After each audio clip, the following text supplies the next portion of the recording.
Welcome back to my YouTube channel. For today's video, magluluto tayo ng Lumpiang Shanghai.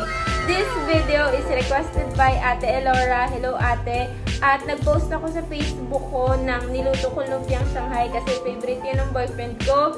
At marami pa tayong ibang mga lulutuin dito sa channel ko, lalo na yung mga favorite ng boyfriend ko kasi lahat yun iba-vlog natin soon. And ngayon, ang lulutuin muna natin is yung Lumpiang Shanghai. So, without further ado, let's start!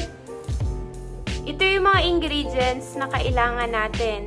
Ground pork, carrots, salt. 1 teaspoon lang yung kailangan natin dito sa salt. Lumpia wrapper, 2 eggs, onion, garlic. Pwede kayong gumamit ng garlic powder. Nor pork cubes at black ground pepper.